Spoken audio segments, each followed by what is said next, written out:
Aries, kamusta? Ito po si Divine Tarot 888 para sa iyong March Kapalaran General Love Message. Tingnan natin ang energies connected sa iyo ngayon sa love life mo. Kamusta kayo mga Aries? Excited ako sa reading na to kasi ito, may na-ready na ako mga cards. Imperfections. Love is a beautiful mess. Embrace its imperfections. So, napaka-messy, magulo.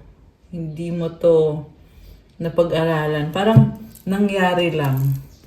So, siguro nga may nangyari sa inyo. Literally. Kasi, I can sense so much attraction dito sa connection na to. Twin flame, trust the magnetic pull of your twin flame. It will guide you towards them. So, soulmate mo siya or twin flame. Or, this is a very magnetic connection. So much chemistry. Surprise, romantic surprises are on the horizon. Be open to them. So, alam mo kahit magulo, pero unti-unting inaayos.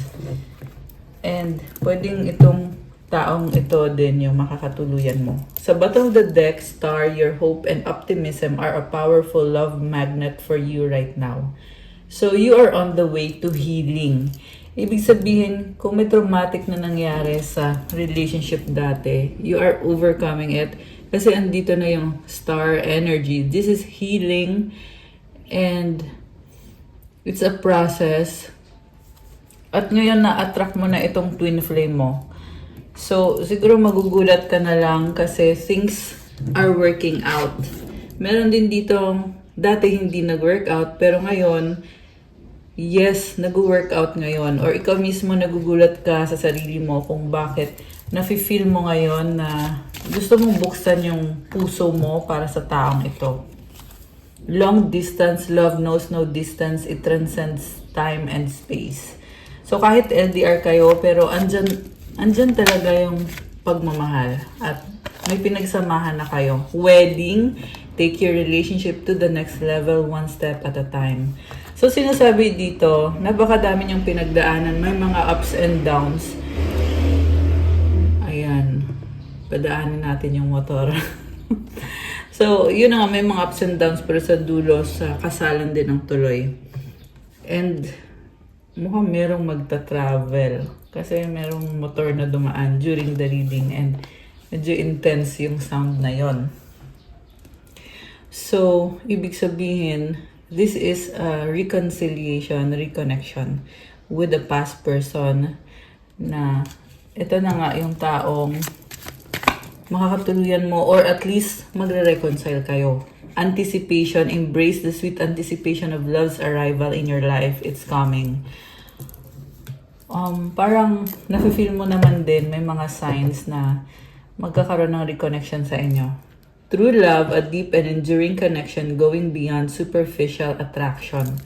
So, enduring, ibig sabihin, maraming ang challenges pero nalampasan nyo. At malalampasan nyo pa kung ano pa yung dadating. Divine timing, trust in divine timing. Love arrives when it's meant to. And the last one is adventure. Seek adventure together. It adds excitement to your journey. So, mukhang tinalikuran mo to dati. Pero ngayon kasi, mukhang nagkakaroon ng exciting na bagong simula. At hindi mo to makontrol eh. Si God ang magre-reconnect sa inyo. Or siya yung magbabalik ulit sa buhay mo nitong taong ito. So remember, general reading po ito, hindi po sa lahat magre-resonate. Jumbled thoughts the mind can make a heaven of hell, a hell of heaven. Confusion, anxiety, escape. Okay, merong naguguluhan dito. So, kailangan mo i-organize yung isip mo. Mag-take notes ka. At, ayun, kalma lang. Maganda din guys, mag-deep breathing exercises kayo. Malaking bagay talaga yun. Explore feelings, delve into insecurities and unresolved emotions. Authentic closure, peace. Oh, ito na nga, may pag-uusap. Marami kasing nangyari na hindi pinag-usapan. Kaya ngayon, andito yung chance na once and for all, masettle nyo yung mga misunderstanding ninyo. Or at least maliwanagan kayo sa kung ano yung ginawa ng isa't isa, kung anong nangyari, at kung anong totoong intention nyo.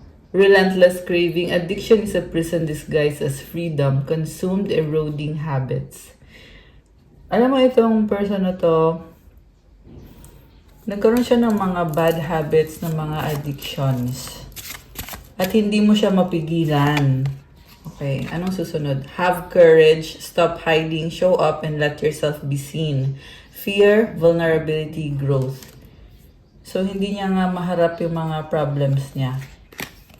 Journey inward, the path to enlightenment starts within you. Introspection, growth. So, ito yung kailangan malampasan through inward journey, through meditation, nagkakaroon ng maturity. Siyempre, prayer. Mahalaga talaga na nagpe-pray ka, may connection ka kay God. Kasi si God din mismo yung nag-heal sa'yo at binibigyan ka kung ano yung kailangan mo. Tinutulungan ka. So, I feel like, kasi masculine yung nakikita kong energy dito eh. This is the person na, oo, mahal ka niya, pero hindi niya alam kung paano mag-handle ng isang relationship, kung anong dapat gawin, anong dapat sabihin. And right now, unti-unti siya nagkakaroon ng enlightenment. Okay. So, anong susunod for this person? Settling. Avoid settling for less than you deserve in love. Mas pinili niya mag-settle sa ibang person kasi hindi niya talaga maharap yung mga problems na iniwan niya sa'yo. Toxicity. Toxic relationships can drain your energy and self-worth. Be aware. So, parang sinasabi dito na wag mo nang entertain yung person kasi hindi nga kasi siya marunong kung anong gagawin niya eh. Pero sa totoo lang, on the process naman, yung pag-heal niya. Kaya lang, syempre, decision mo pa rin kung hihintayin mo ba, kung kailan ba mangyayari yung healing na yan, kung kailan ba titino at aayos itong taong to. Hindi mo siya kailangan hintayin kasi may sarili kang buhay, may sarili kang journey. Celebrate today, celebrate the love you share with those who matter most. And unseen love can be blind. Ensure you're not overlooking red flags. So, meron dito na pwedeng ikinasal na sa iba, pero hindi nyo pa na-close or walang closure sa relationship nyo. Pero nagkaroon na siya ng iba, nagsisettle siya dun sa taong yon. And nagbubukas yung pintuan to have a reconnection with this person. I'm hearing may regrets. Talagang nagsisisi siya. Okay. Pero for many of you guys, magkakaroon talaga ng pag-uusap dito. Kaya decision nyo na lang talaga kung iiwas ba kayo o hindi. Kasi yung energy andyan na. So ngayon, ang tanong, anong gagawin mo? Don't pressure me.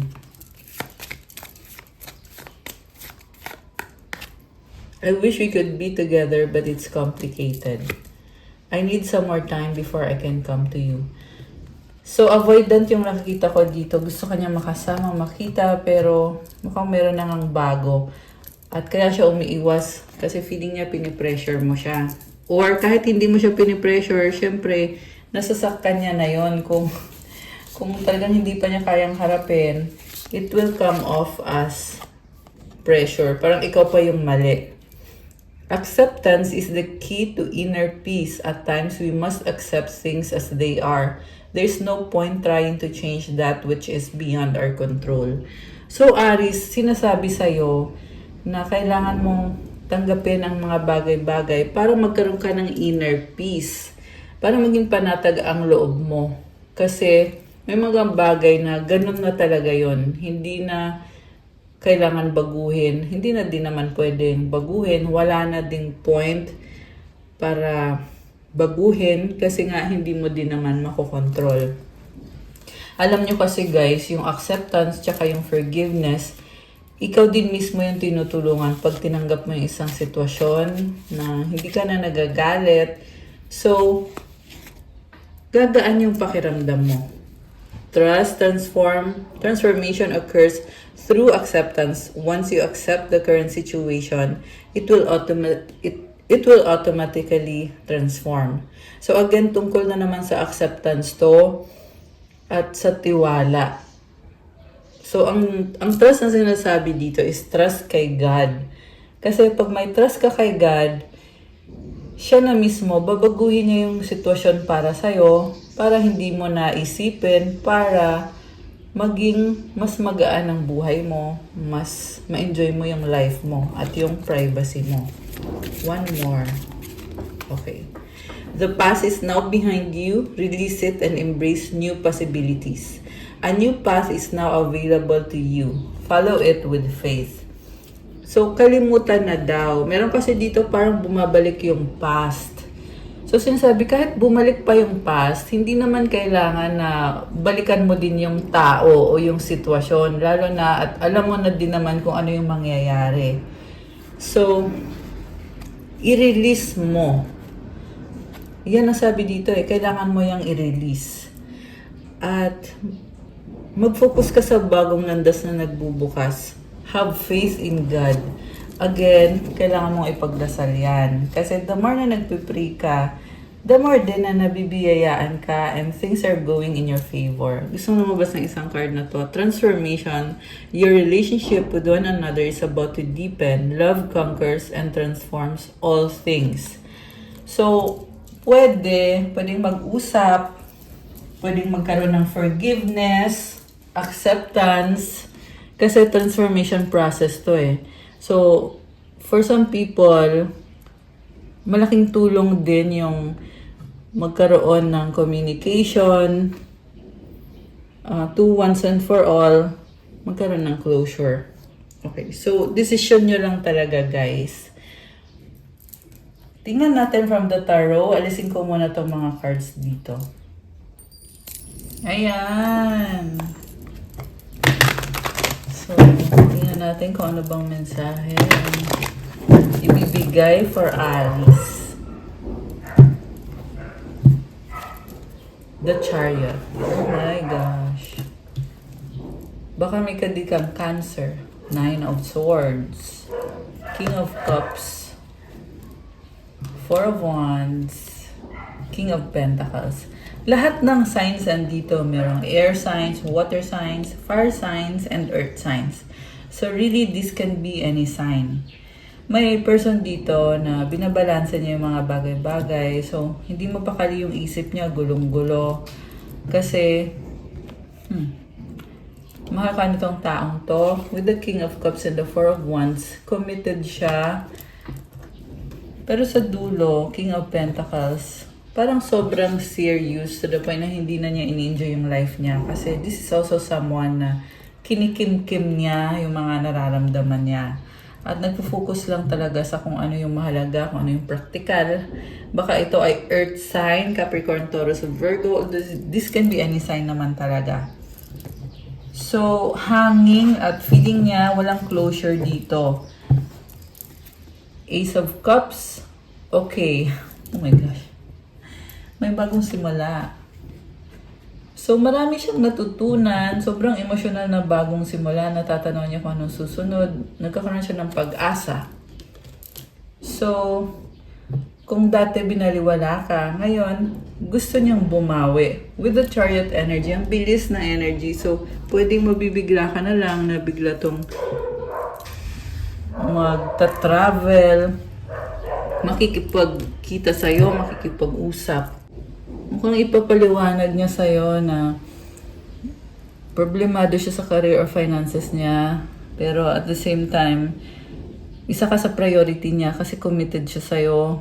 At gusto niya ding patunayan sa'yo na kaya niyang ibigay yung happiness mo. Kasi kailangan ka din niya on the emotional level. Ikaw yung pangarap niya, ikaw yung nagpapasaya sa kanya. So, nasabi ko na ba, water sign, Cancer, Pisces, Scorpio, very emotional, pero grabe din tong taong to kasi tinitiis niya lahat. This is a strong person. Kahit ganito na yung isip niya, lalo na sa gabi, sobra tong nadidepress, na nag-overthink. And, ayun na nga, hindi siya mapakali, okay? Pero tinitiis niya lahat. And gusto niya ipaglaban itong situation na meron kayo or relationship or marriage. Kasi may commitment na nakita ko dito eh. So, pwede to kahit sabihin natin hiwalay kayo for some of you guys. Pero kasi siya, yun pa rin yung iniisip niya na may bond kayo, may connection kayong dalawa.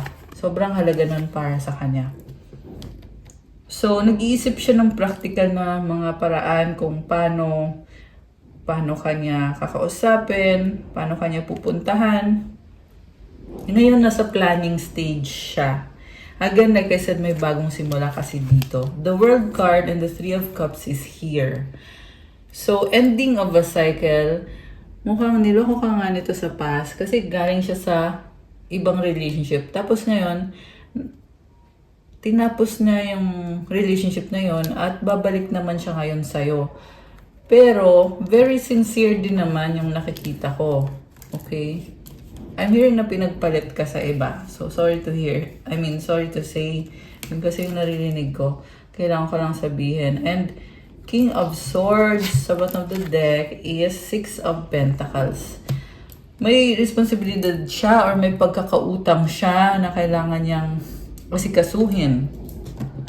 Okay.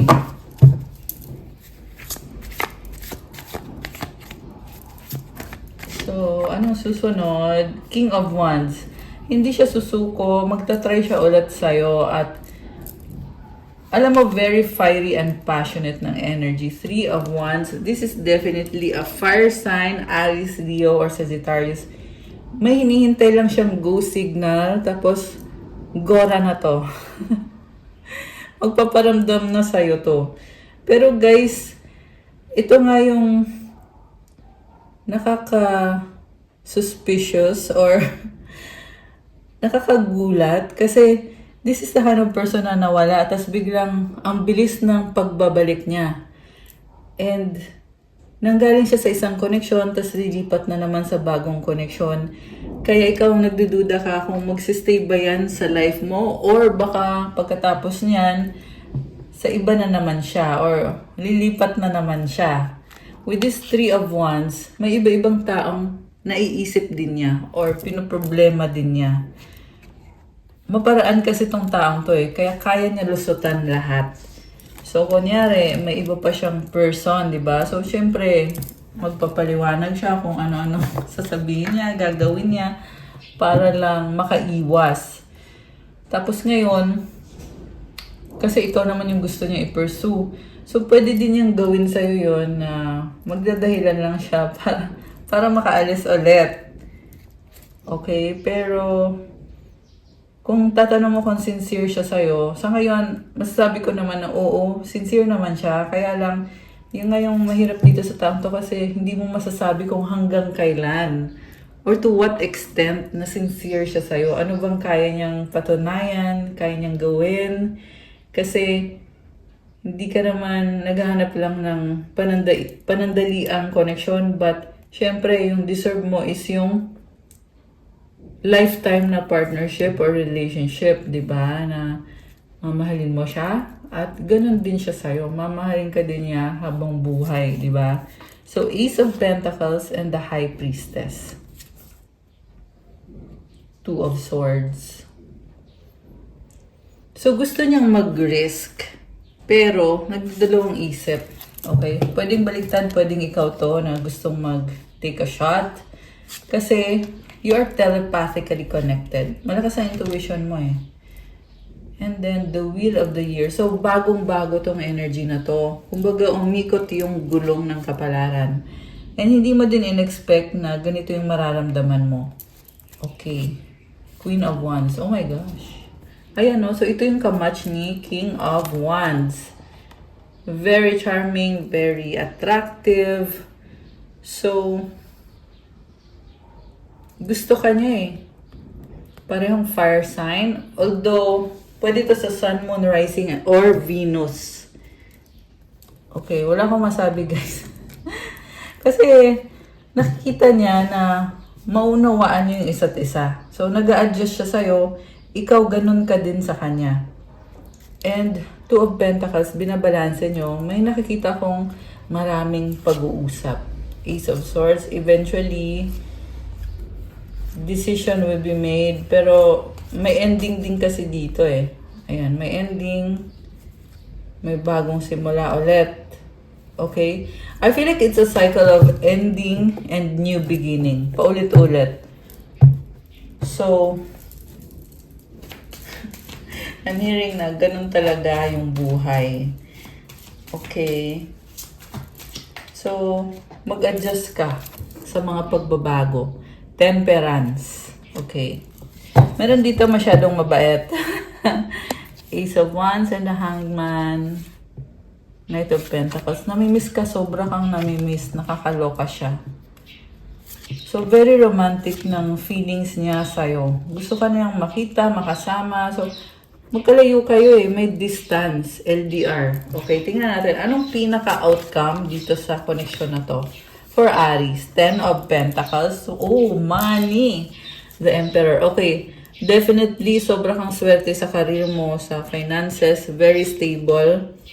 The Sun is about clarity, happiness, new beginning, and positivity. This is about leadership. Sa totoo lang, alam mo kung anong priority mo at anong gusto mong gawin sa buhay mo. I can see you taking action at successful naman lahat sa career mo, sa legacy mo.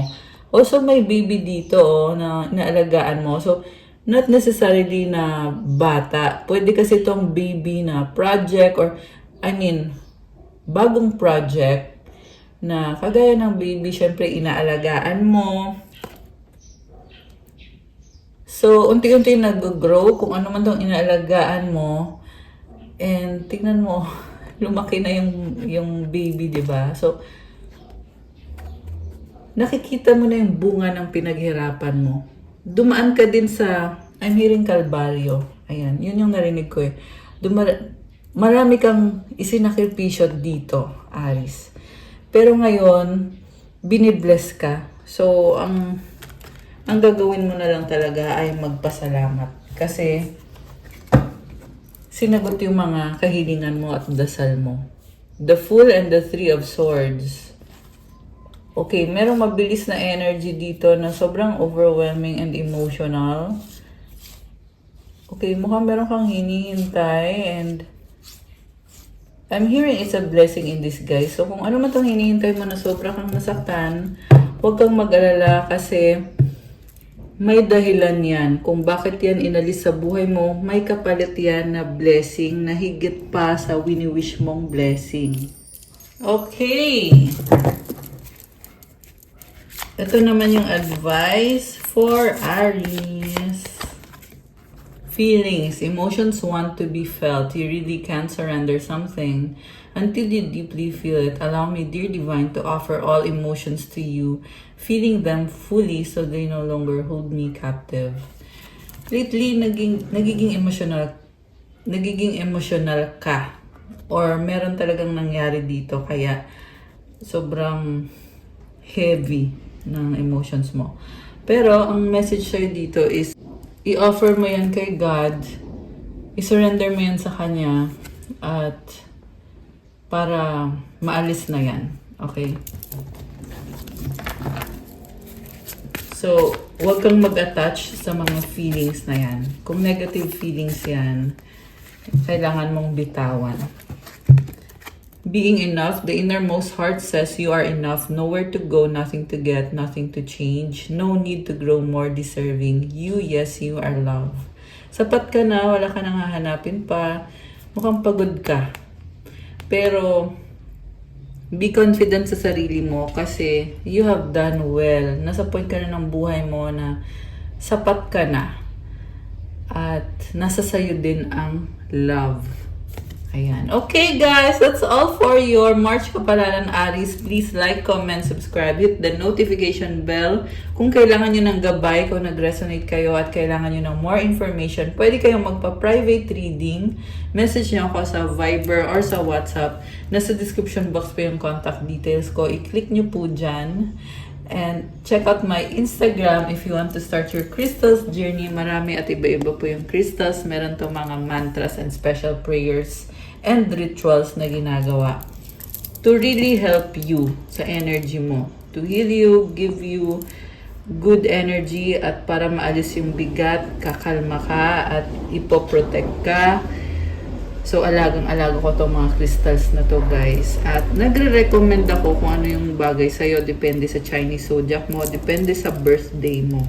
Ayan. So, usually, during the private reading, I can share it to you during the private reading. Thank you, Aries! I love you, guys. Have a good day. God bless you. I'll stay safe. See you again soon. Bye!